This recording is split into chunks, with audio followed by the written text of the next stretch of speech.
Cosmic College, you learn of the mendacious miasma, the matrix that mangles our minds. From macrocosm to microcosm, you cut crap with Occam's razor. Together, we contemplate the chain of existence. We get the straight from the metacosmic void to free ourselves from the matrix and our slave mentality mind.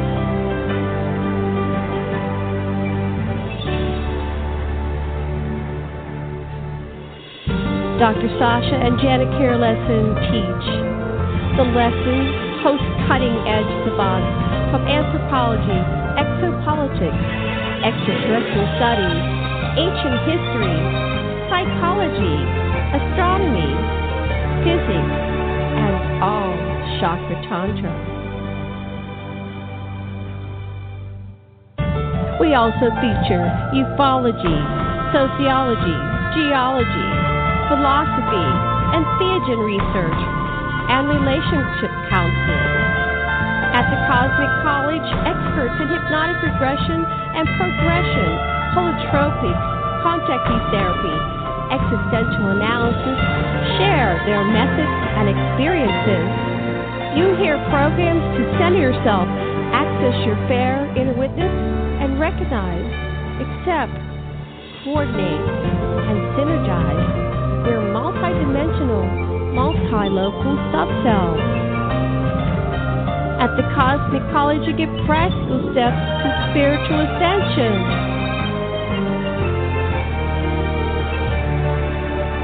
And here are your hosts, Janet Kira and Dr. Sasha Lessin. Aloha, everybody, and welcome to the Cosmic College. And we are broadcasting live from Maui, Hawaii, and I have a special guest today. My co-host is Dr. Sasha Lessin. I'm Janet Kira Lessin. Is our special guest here today? Yes, he is. Okay, if you could have him come in. I have a headphone from him.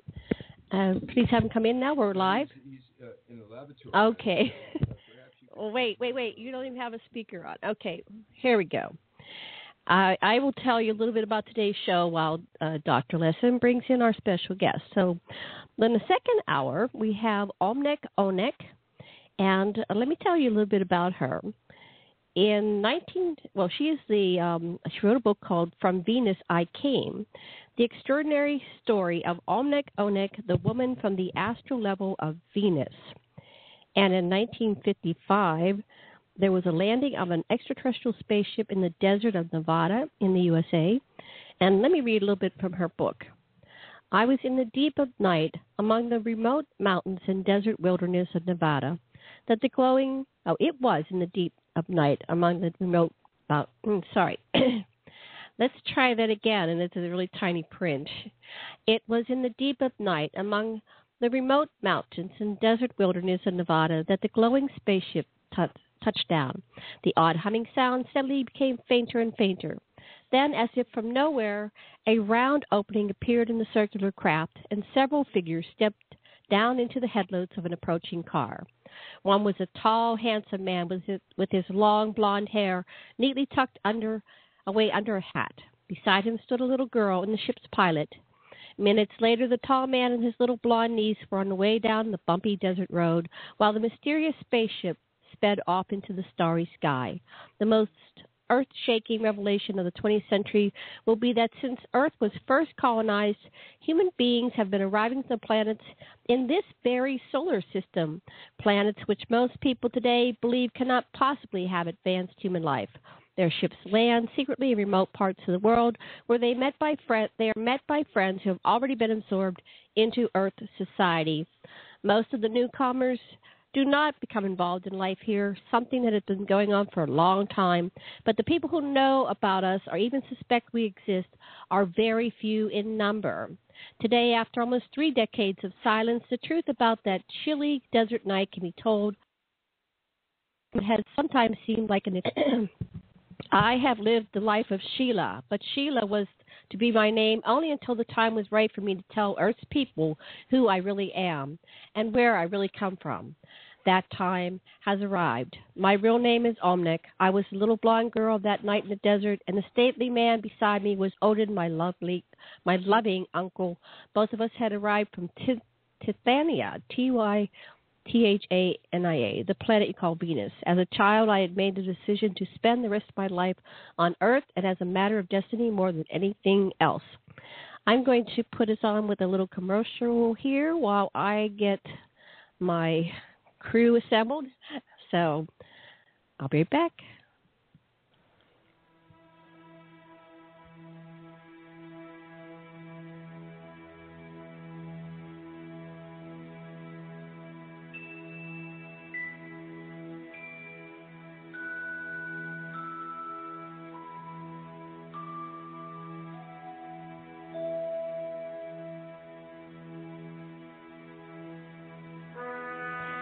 Peace, the final frontier.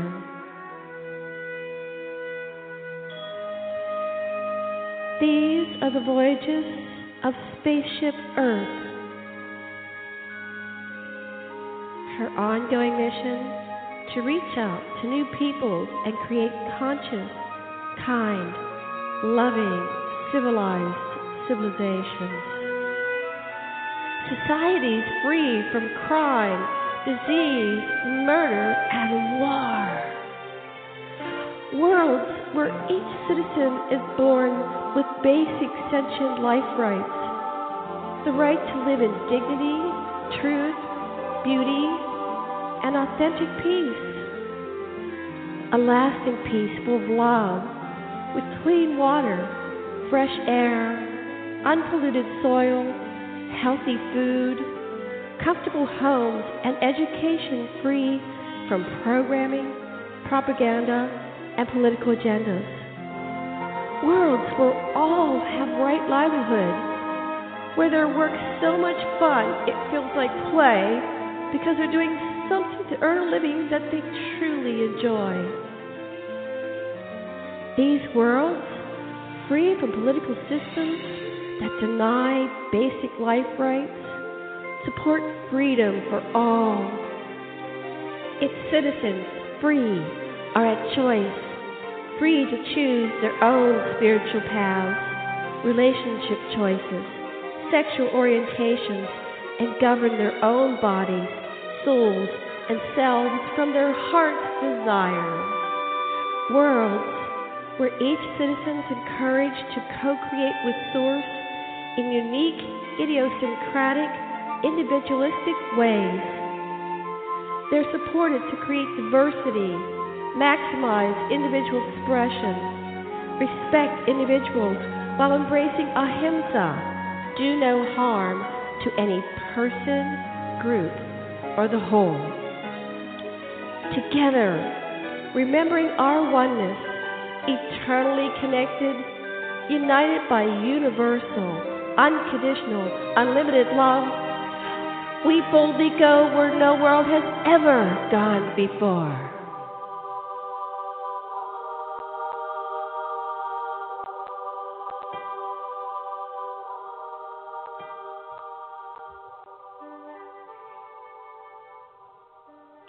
Aloha and welcome back, everybody, to Cosmic College with your host, Janet Kira Lessin, and Dr. Sasha Lessin.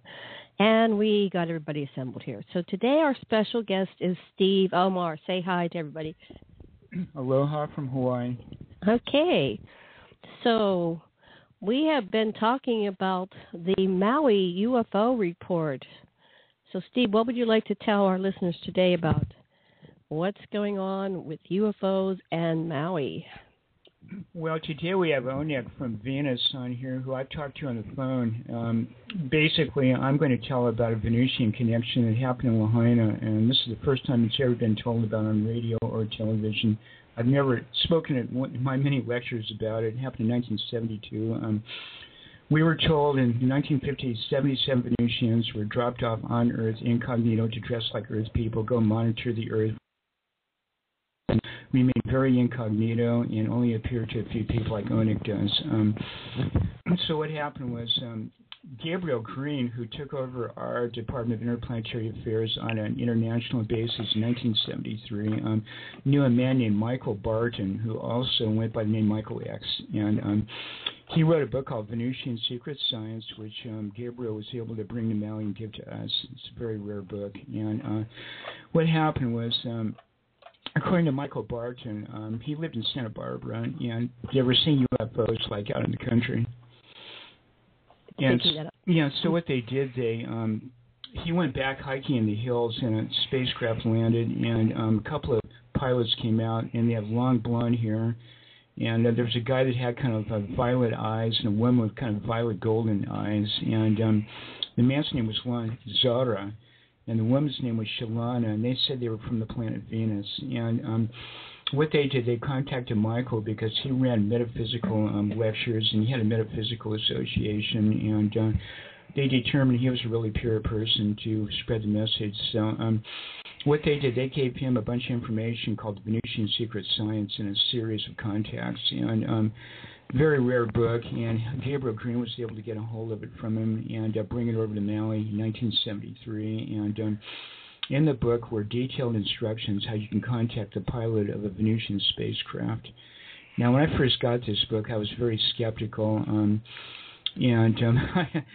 I look at it and I go, well, I don't know about this. This could be kind of flaky. And what it did, it had these crystals, which they said were imported from Venus, and they were taken to Colorado, and they were at the White Temple of the Great White Lodge of the Great White Brotherhood, and you could get these crystals called teloliths from the White Temple, and it told you how to get them, and also you had to do a telepathy called Metavision, where they gave you detailed instructions on this intergalactic telepathy, and they had a symbol which they said many of the Venusian pilots wore on their spacesuit, and you had to meditate on the symbol. So I had the symbol embroidered on my shirt that I gave lectures with, and we sent Marama, who was in charge of the Department of the Universe, which was our interdimensional committee, to Colorado, and Marama actually brought back a bag full of these Venusian crystals. So what we did, we started meditating on them, and immediately we started seeing a lot of UFOs. They would come over our office almost every night, and they started buzzing the whole town of Lahaina, Maui, where we were, and we would have a meeting where we took these crystals to the meeting. We all meditated on the symbol, a big painting that we did of it, and we all saw UFOs. Like one meeting had a whole formation of UFOs come directly over the meeting when we were meditating on the symbol and using the crystals and the metavision. So what we did, we painted the Venusian symbol on top of our staff car, and two of my assistants drove the car up to Haleakala Crater and came back later that night saying that about a 25-foot spacecraft with a dome on it came down about 25 feet over the top of their car. Another guy that drove the car up there was Rodney Sumter, who was our ambassador from Australia, and he said a UFO came down, buzzed the car up in the crater. So this kept on going on, and but after a few months we started wondering, well, how come we keep seeing it but we're not making any kind of contact? So one night, three of us, Paul Gruver and I and this guy Nick Cole in our Department of Interplanetary Affairs, decided to stay up all night meditating on the crystals and the symbol. And we had a huge painting of it on the wall. And we kept doing it until everybody fell asleep. And nothing happened. So the next morning, I got up and I went down to the seawall overlooking the harbor in Lahaina. I was sitting on a bench watching the sunrise. And a man walked up to me. And he sat down next to me, and he didn't say anything. And he'd been there for about maybe 5 minutes, and I turned and I looked at him, and he had shoulder-length blonde hair, really clear, beautiful blue eyes, extremely handsome man, and he was wearing an aloha shirt and a pair of slacks. And I go, "Good morning, brother," and he goes, "Good morning," and he smiled. And I go, "Where are you from?" And he smiles, and I just came from the White Temple, the Great White Lodge of the Great White Brotherhood. That's a nice hello.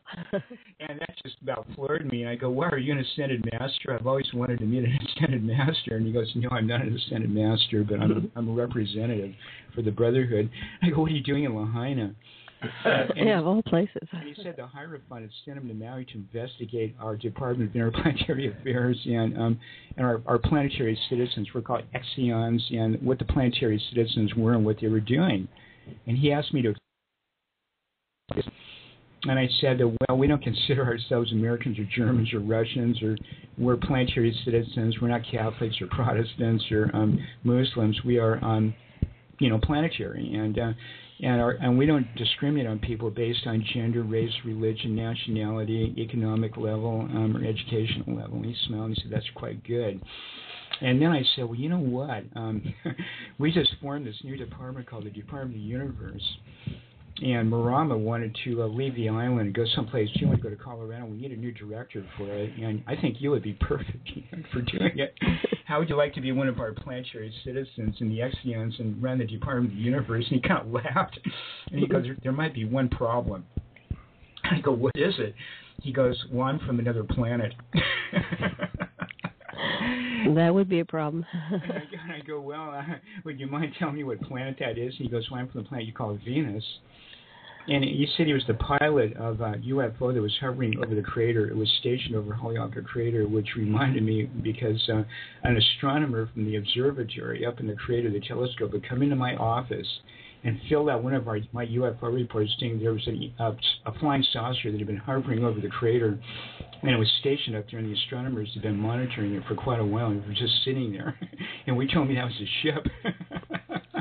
Oh, so you had correlating evidence that he may or may not have known, but you had already received a report about this ship, and he was telling you that was his ship. Wow, that's interesting. Now, still, there's a bit of skepticism, and he gave me a name, and he told me not to reveal it to anybody without his permission, but he said, if anybody sees you with me, tell me my name is Rick Evers. I'm using that name on the Earth. And I go, okay, but he told me that even that, nobody was supposed to know who he was, and he wanted me to take him to my office for interplanetary affairs, and he wanted to see our files and what we were teaching, what we were doing.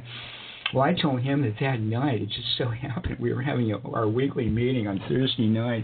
We had a UFO meeting every Thursday night, and they were packed because everybody had been seeing ships all over Lahaina for 3 months, and so everybody wanted to go find out about them. And he asked me what the meeting was about. I go, you're here at the right time. It's about Venus. We're talking about the Venusian secret science.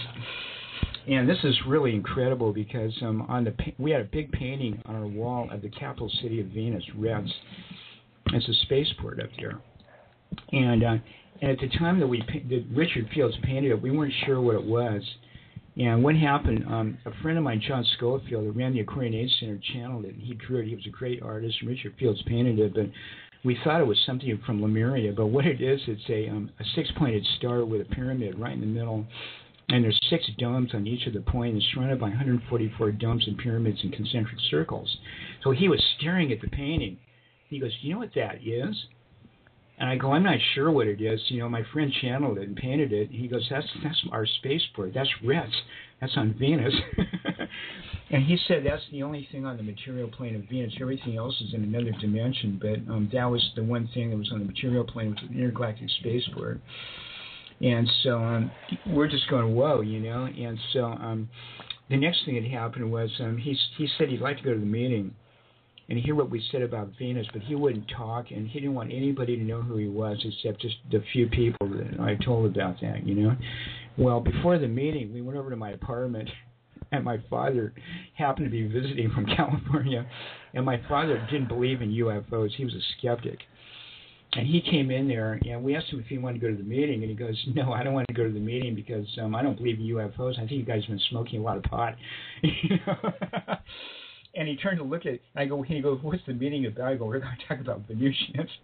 And so my dad looked at the pilot, who was sitting right next to him, and he said, do you believe in Venusians? And the pilot smiled, and he goes, yes, I do. And my dad said, I think you guys have been dropping too much LSD. I'm going out to dinner. Mm-hmm. That's cute. Well, yeah, so that night we went to the meeting, and we were doing the Venusian secret science, and he was just sitting in this big crowd. It was packed, and suddenly Leslie Potts, who was one of the big stars in Rainbow Bridge, came in, and he said that they were hovering right over the meeting. And everybody ran outside. There was a formation of UFOs directly overhead. And so I ran over to the pilot, and he goes, yeah, that's my fleet. And then they took off, and they flew right down Restaurant Row in Lahaina, which is the biggest tourist city on Maui. Well, let me ask you, how high up were they? They were low. You could see. Were they treetop? Were they higher than that or lower than that? They might have been up about 500 or 600 feet. It's kind of hard to. They were glowing, and they were glowing gold and glowing green, and they flew down Restaurant Row, and they got in the headlines in the newspapers. They were all over radio and TV. The cops saw them, thousands of tourists saw them, And it's funny, my dad was in one of the restaurants having dinner, and they buzzed this restaurant. Front Street. Yeah, it was called Buzz's downtown. Right now it's called the Fish Market. So they buzzed Buzz's. Yeah, they went right by there. My dad was having a cocktail and dinner, and when I came home that night, he looked like he'd seen a ghost. And he was just standing there, spaced down. He goes, you know what? I saw him. I saw some flying saucers. Well, that was good validation for him. Yeah. And so the next thing happened. This was during the period that the United Nations heard about us, which I talked about last week. And Otto Malik, the president of the United Nations, heard there was a Venusian on Maui and sent Frida over, who was in charge of the United Nations UFO investigation. And so we picked up Frida, Eskil vet at the airport, and I arranged a meeting between Frida and the pilot. And so we drove out to Napili. It's a little town on the North Shore of Maui, and we had the meeting in this house, and there was a big window.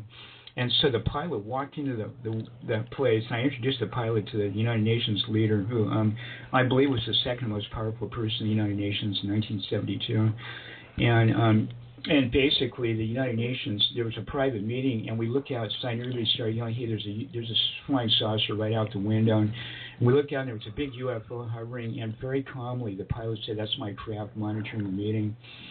And I had a private meeting with Frida after, and Frida goes, that's a genuine Venusian pilot. And also the pilot met Major Wayne S. Aho, who was on Maui. He used to investigate UFOs for the Pentagon, and he is the guy that reverse engineered the Roswell crash with Corso. He was Corso's main assistant. Was it Aho? What was his name? Major Wayne S. Aho.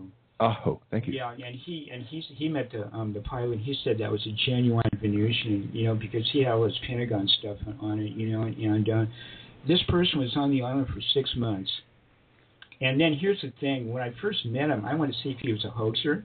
So I started quizzing him about Venusian secret science and asking these questions. This, out of this obscure book, he answered every one of them perfectly. Every one, and also more kind of confirmation is I went to Pearl Harbor. And I visited Sergeant Willard Wendelle, that was in charge of investigating UFOs in Pearl Harbor for Army intelligence in the Pentagon. Well, I had that spaceport on the front of my shirt. It was on a silkscreen, the capital city of Venus. And so he was staring at my shirt. He goes, you know what that is? And I go, you know what? I think I know what it is, but do you know what it is? He goes, I know what that is. And I go, what is it? He goes, that's the spaceport on Venus Rest. Wow. That's more confirmation. Mm-hmm. Yeah, he said it had been photographed by satellites. Oh, okay, because there was somebody that was on the Jerry Springer show with Onek, and there's a couple other people, but they were saying that the bunker that they had said that it had not been filmed, but that was 20 years ago, the Jerry Springer show, so I don't know when they actually did film that, but that's what he was saying, and she was saying, well, no, it's there. You guys, it's a big place. You haven't mapped it all yet. So anyway, that's interesting that you mentioned that. So go ahead. We have about 7 minutes, and then we're going to call Omnec. There's more to this encounter while the guy was here. What changed? What happened? Yeah, keep going. Well, he totally advises how to step the Department of Planetary Affairs, and also the council. We have the Supreme Council. You want to talk to the top of the mic? Yeah. So there you go. Yeah, he showed us how to set up the Department of Planetary Affairs so we could stay in contact, and he put us under divine protection. And he said we'd be guarded from the men in black because we'd been hassled. At that point in time, they were spying on us, and they kicked us out of our world headquarters. The FBI came over and had us evicted, saying we were subversives, and they were stealing our mail, and we were getting all these threats. And the guy at Pearl Harbor said we were on an assassination list, and all that. So, and I think it worked because I have been under the protection. I got away with all kinds of stuff I should have never gotten away with. But I want to say something about Onek. Back in 1990, I believe it was, I read the daily newspaper, the Honolulu Advertiser-Star Bulletin, every day because sometimes stuff slips in for one day. And right in the global news section, where there's no fiction, with stuff about the war in Iraq, and about what's going on in Red China and stuff, they had an article, and it goes, Speaker from Venus at the International UFO Congress. And it was Onek. And it was a article. It wasn't, they didn't make fun of her at all. It was and you know what it was? It was United Press International. And United Press International, they say what they believe is the truth. And about how Onek had appeared there, and talked at the conference and everything. And so I sent two people from the Department of Interplanetary Affairs to the conference to interview Onek. Dean, he was our ambassador of the United States for X International, and Romeo, that was in charge of our holistic healing department. They met Onek. And also Captain Mark Huber from Naval Intelligence that flew spy planes over the Soviet Union. And Mark Huber was in charge of investigating UFOs for the Director of the Defense Intelligence Agency, and he met Onek, and he said she was totally a Venusian, completely. This is coming from the guy investigating UFOs for the Director of the Defense Intelligence Agency.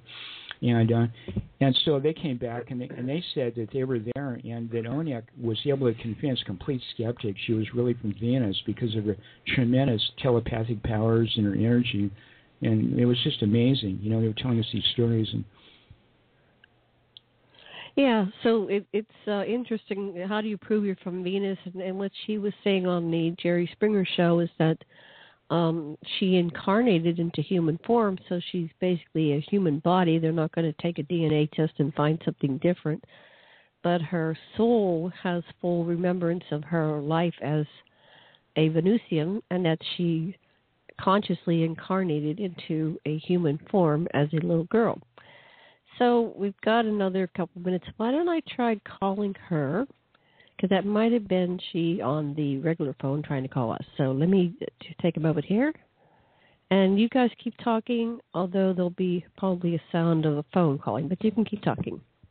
Well, I say something about Onek. She's not a walk-in. She was actually brought here from Venus in her Venusian body. And they substituted her to the family for a woman that had died in a bus accident. But she came here in her Venusian body. But once they get here, on Venus, they can be 1,000 years old and look like you're 20. But once she gets an ARP. What was her Venusian body like? What did you hear? Or what were you told about what the body that she had before she got archived? What their body... After the tone. Hi, Omnek. This is Janet and Sasha. Hello. Hi, you're hello. there. Hi, welcome to the Cosmic-College. Oh, good. I'm glad you were standing by. We have our very special guest here, Steve-Omar, and I am Janet Kira Lessin with my co-host, my husband, Dr. Sasha Lessin. Hi. Welcome to our show. Steve, did you meet Omnek, or you just before, or did you just... Well, what I did was back in 1990, I gave a lecture on Venus at the Future Aid Center on Maui, and Dean, who was our planetary ambassador to the UFO conferences, had met Onek there, and so had Romeo, a friend of mine. And so what they did, they brought me her book, which I have the book, and I just gave it to Janet here to read. Yes. And so they gave me her phone number, and I talked to her on the phone very briefly, You talked to Omnek. Yeah, 1990 about my Venusian lecture. I don't know if she remembers. That was a long time ago. Long time ago. Yeah, he's a friend of Romero's. I remember you. Oh, wonderful. Well, Omnek, do you want to share a little bit with our audience about your story? And then we'll start asking some questions. You just want to... I read a little bit from your book. I had a printout from your website. And I said that the story about how you... But anyway, it's better if it comes from you. How did you get here? Well, originally I lived in the astral dimension of Venus. And I was growing up there as a child, and I had a choice to come to Earth as an experiment to see if a person from that dimension could exist in the physical. So it was all an experiment. And I had lots of karmic ties to families here. Okay, so you had karmic I made the choice to come in 1955. So that means the souls are interacting on the other plane. So, or how did you have karmic ties with human Earth people? How did you choose those who you'd be parented by? Yeah. It was my previous incarnations in other lifetimes. And were they here or on Venus? My incarnations before were on Earth. Oh, okay. Is the only incarnation you chose on Venus, or have you had previous incarnations on Venus as well? Oh, I've had incarnations a lot of places. And that's what the research is showing us. Yeah, Dr. Michael Newton and the Newton Institute, with their research, is showing that souls can have many origins coming from different planes, different planets, some simultaneously. So exactly. Wonderful, yes. So go ahead and continue with your story, because a lot of these listeners are new to this information. And my uncle from Venus, he was a scientist, and he was in the physical many times doing experiments, because we have the ability to manifest a physical body. But once we manifest a physical body, we have to live in the physical universe and cannot return to the astral dimension. So you have to live out this lifetime. So I made a decision to come and manifest the body, and we traveled by a spaceship to the Earth. And I lived in Tibet first. I had to adjust my physical body and learn how to use it and how it worked. And so all that was training that I had in a monastery in Tibet. What size were you when you came? Were you full grown, or were you a neonate? 7-year-old child. 7? And this I looked monastery... like it, but I was much older, but I looked like a child. Right, you resembled physically a child, but your soul was much older. And did you speak Tibetan initially? Yeah, there's a temple there that when people come to Earth, it's known for them to adjust to the physical, because it exists on more than one dimension, and it's easier because of the elevation for the people to adjust to the physical Earth. Okay, so the temple station. Yeah, the temple in Tibet does this frequently. It welcomes extraterrestrials. What's the name of that temple? Or is it a secret? Oh, my God. I can't think of it now, but it's in my book. Okay. It was in the Montessori Mountains of Tibet. Thank you. Steve, you had something to add. Go ahead. I was reading in your book, which I've read 4 or 5 times, about when you had your first restaurant experience on the way to Tennessee after you got picked up by the Martian in the Cadillac. Could you tell us more about that? Yeah, it was quite funny. A lot of my experiences on Earth were quite humorous for other people and a little bit startling for myself. I had my first cola and my first hot dog. Oh, wow. What did you think of that? It was my first time riding in an automobile, which was really, quite jolting, and it was noisy and something I wasn't used to. So how did you get from Tibet back to... Wait, there's a Martian there, huh? Yeah, how did you get to the hot dog and the Coke and the cola or whatever it was in the Martian? Well, how did you get from the monastery in Tibet? Mm-hmm. Yeah, we took a ship from Tibet to the Nevada desert and was met there by a Martian with an automobile. A Martian. Now, was the Martian in human incarnated form? Or was he they were other aliens who were doing transactions on Earth with scientists and so on. They were bringing inventions for the benefit of mankind. Wow. So these people, these Martians. So the meeting was arranged. You're part of an organization with this other fellow. Is that? Am I getting you right? Yeah. Well, we have connections on Earth. People that welcome us and help us to bring things to society that are beneficial. And so we interact with them, and then in return they help us to adjust and be assimilated into your societies. That's fascinating. So how long has this been going on? For hundreds and hundreds of years. Hundreds of years. Wow. Exchange students. Exchange students, I want to say. Nothing new, yeah. Are we sending people to other planets, humans? Are they going to other planets? Well, sometimes science, certainly.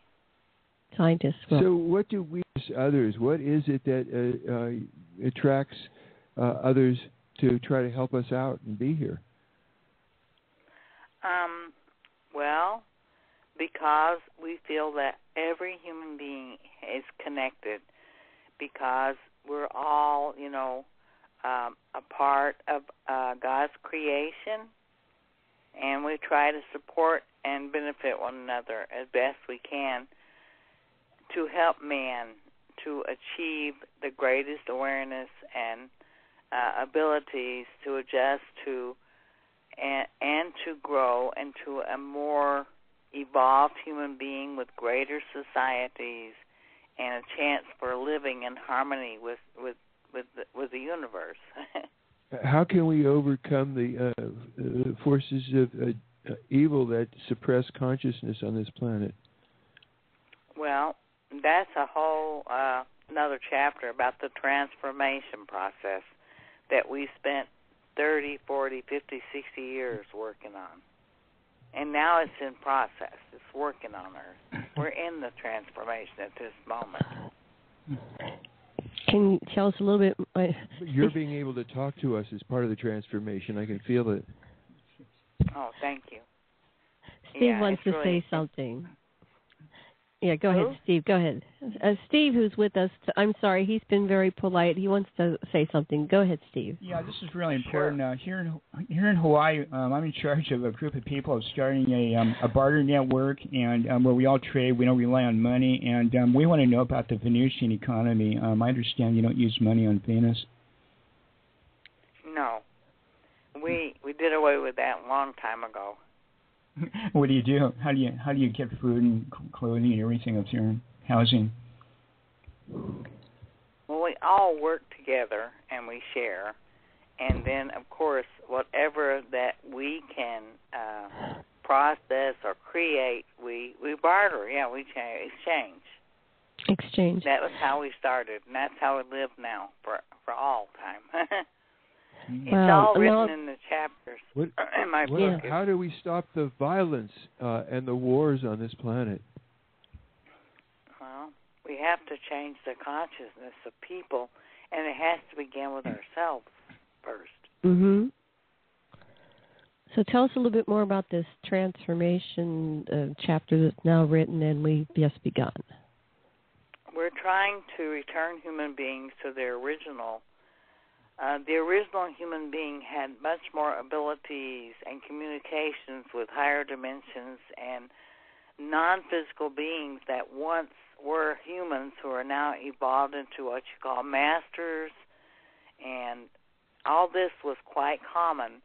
And there was a big change that took place on Earth, and it's mentioned in my book, about what happened to the original human beings and how the brain was divided so the only part that was left working was the part that would help you and benefit you for speaking and for existing in the physical, and nullified all of the extra senses that people had.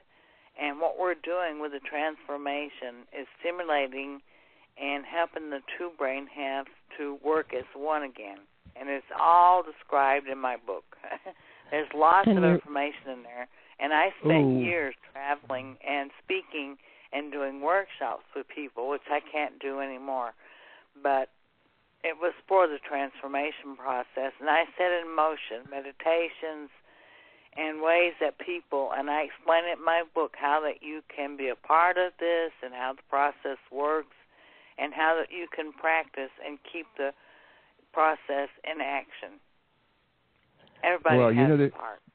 There's something else too, which is I can feel like some kind of direct transmission from you, hearing your voice going into my body. You feel like the real thing to me. I really love hearing you. Oh, thank you. It's very hard for me.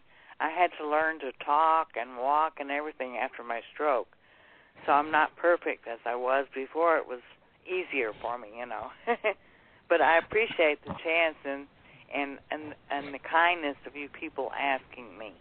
And of course, I love to speak with people. Well, we love having you on here, and hopefully you can feel up to coming back and doing beyond our agreed upon half hour. So, but maybe you can join us again another time. and we still do have over like 15, 20 minutes. Steve has another question, but let me just say something, and then we'll pass. We're so excited having you here. For one thing. Oh, well, I'm very happy. Thank you. Yeah, we're very kind, especially blessed. at my age. Well, we're all getting up there. I just turned 60. My beloved Sasha, who's talking, is now 73. So I'm really looking forward to this. What we're going through, the transformation. I had a question, then Steve gets to do one. Okay, we'll share. How's that? Okay. This change that happened to humanity. My husband and I study the Anunnaki.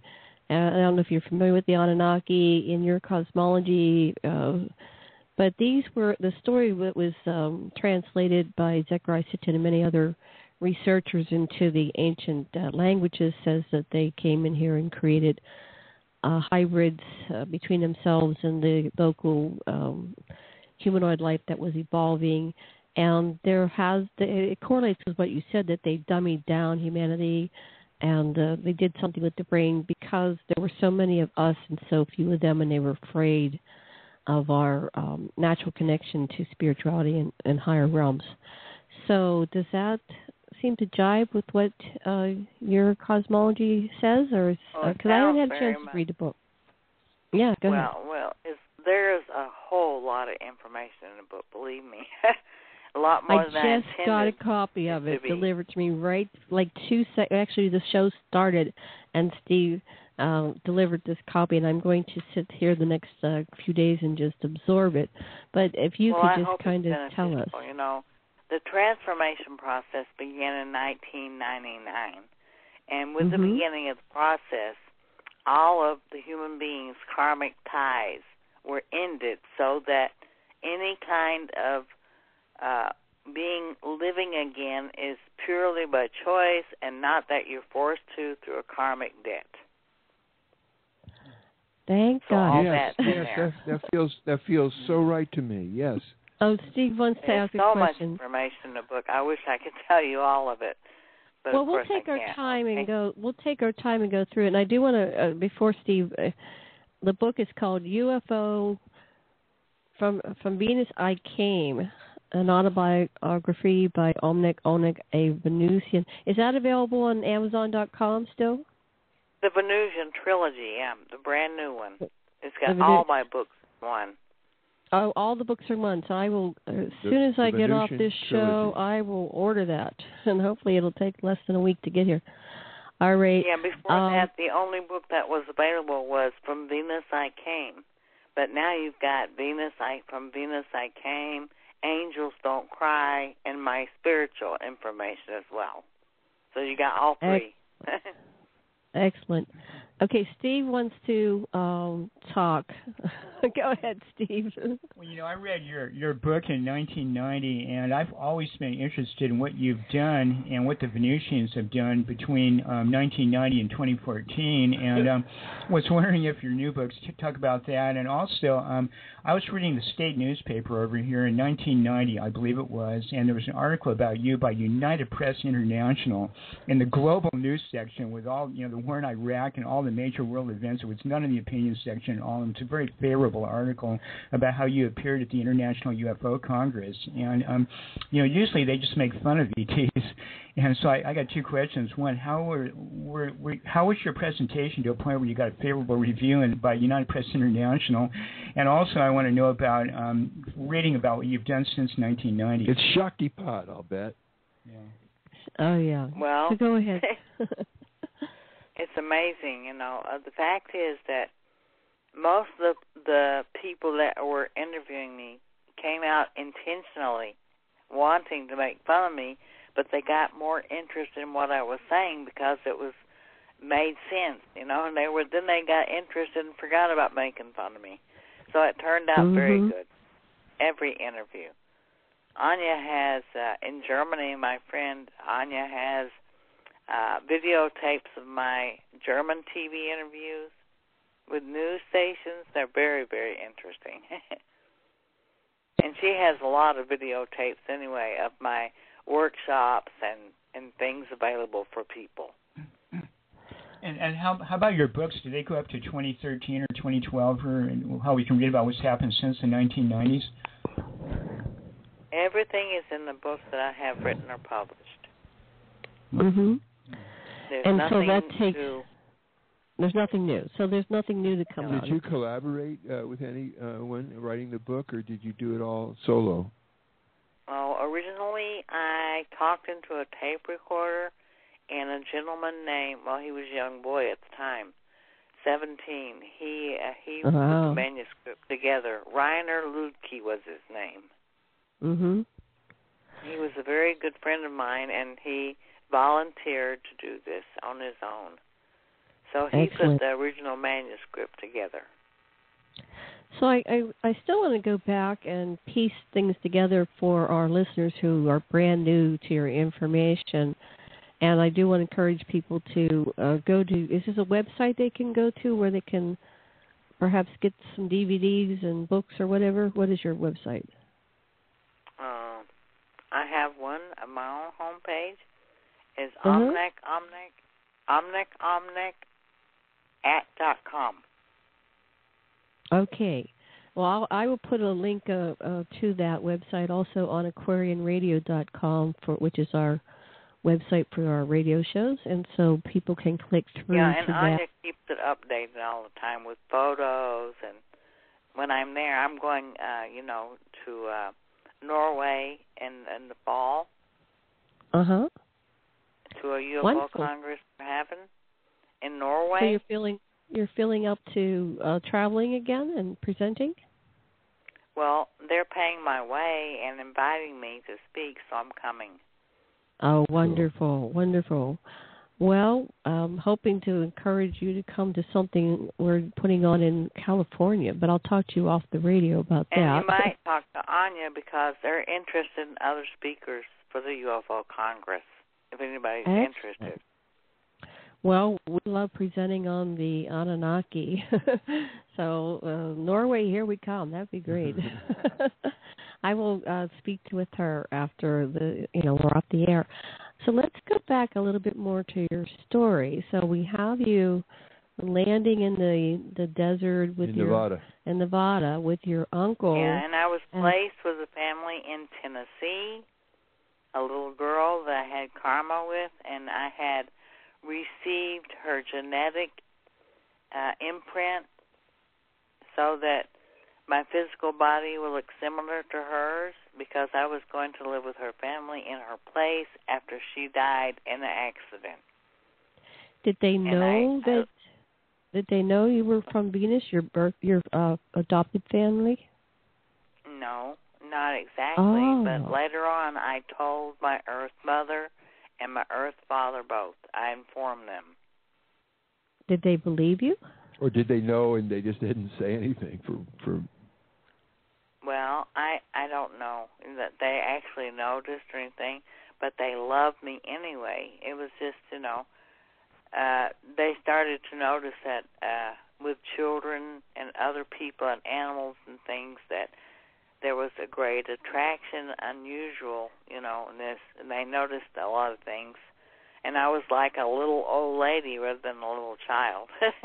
Wow. But it's very interesting. It's all in the book, and then talks about me getting married, my children, and getting involved with a spiritual teacher, a master who came to Venus and actually saw me as a child and remembers me, and it's all very interesting. And then I wrote the book just to inform people and to share my knowledge with people, and it turned out to be that I was intended to do a lot of spiritual work that I wasn't aware the masters had in mind for me, and that was my real destiny. Wow. And that's what I did for years in Europe. Mm-hmm. Yes, and we're glad that you have recovered, and now you're going to be back doing it because that is your calling, and so that's wonderful. Well, I'm not going to be doing a lot of things. I can appear and talk for at least half an hour or so. I'm making appearances, and I love to meet with people and give my hugs and have my photos made with them, my fans. Do you know if the Venusian fleet is still here? And is Valiant Tor one of your acquaintances? Well, he's around, but he's not here on Earth. Oh. Did you meet George Adamski? No, I met his son in Las Vegas, and I translated a piece of Venusian writing they had brought to me for them. What did it say? That was a long time ago. No, you don't remember what it said. Adamski was one of the original contactees on Earth who made everything possible to go public with it.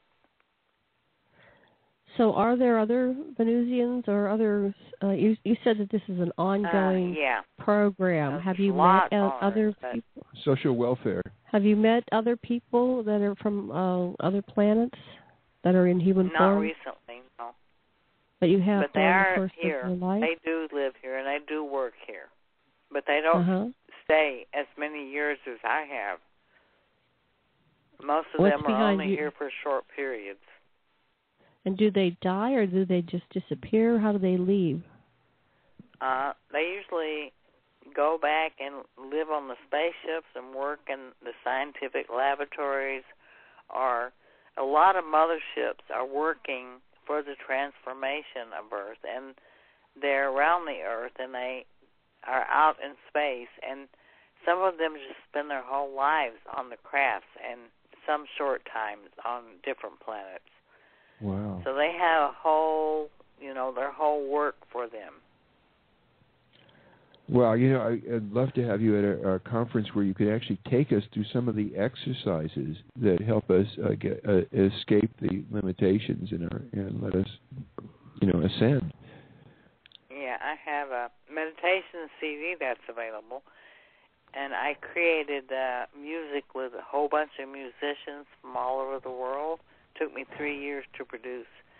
And it takes you on a journey through the different dimensions. It's called the Soul Journey. Mm-hmm. And you can also order this CD. And the music was created with the different dimensions and sound and vibrations, everything in mind. Oh, we got to get it. Okay, Steve. At the beginning of the CD, there's actually a sound of a UFO I got from Wendelle Stevens. Oh, from Wendelle. Yeah, he was such a lovely man. Okay, Steve's got a question. Yeah, I met Wendelle, and he told me all about you, too. And also, do you remember Mark Huber, who was a commander from Naval Intelligence that flew spy planes over the Soviet Union? And he told me he met you at the UFO conference, and he was in charge of investigating UFOs for the Defense Intelligence Agency.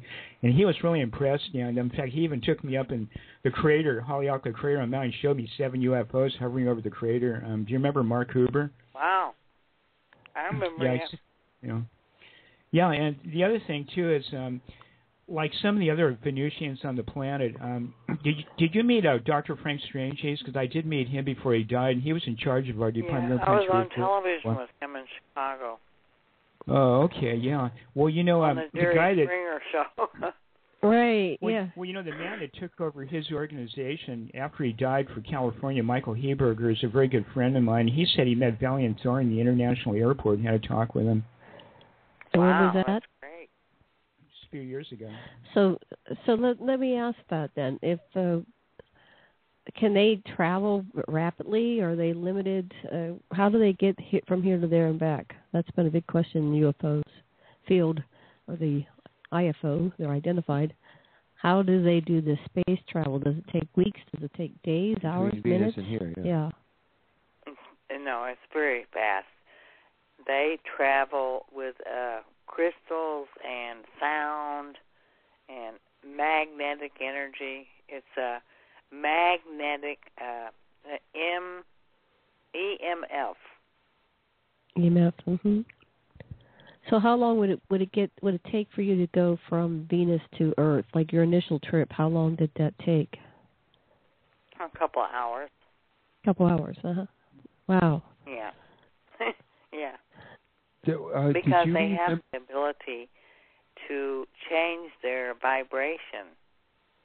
Yeah. And even to another level of, instead of just being physical, they change the whole vibration level of their existence.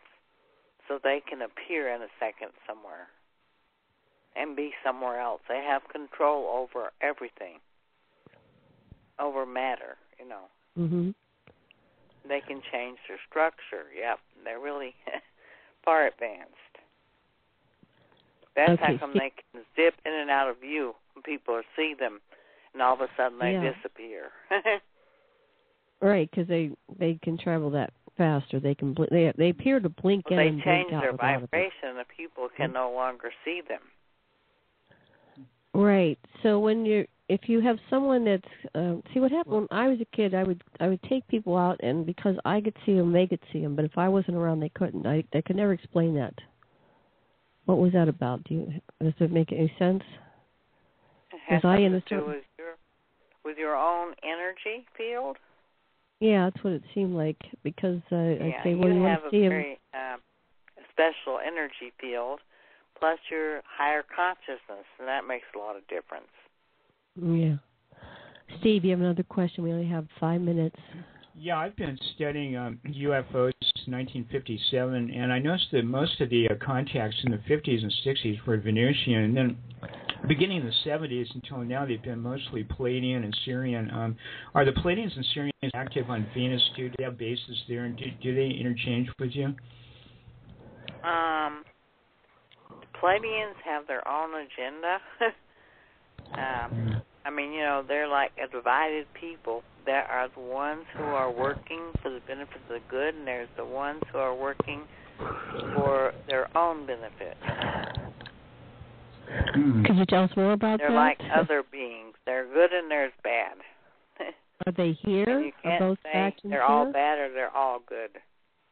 Mm-hmm. It sounds like the Anunnaki. They have a lot to do with the division of the mankind's brain. The Pleiadians are the ones who initiated that. It's in my book. Okay. We'll have to read this. So, you know, I have a question going back to your stepping into that family. Did you take the body of the girl that died and you had all her memories, or were you another child that was taken into the family? No, my soul accompanied her soul in the birth process, and I received the genetic imprints of her body, you know, the same imprint, so that I would physically have the same characteristics.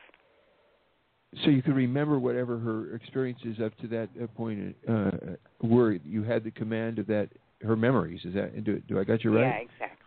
Yeah. Thank you. And so they were aware that their child died, or I'm sorry, I got confused there. Well, later on they found out. But so she died in a bus accident on the way to her grandmother, and I went to the grandmother in her place. Oh, okay. Because I was wondering everybody in the bus accident didn't perish. Mm-hmm. And I But what happened to her?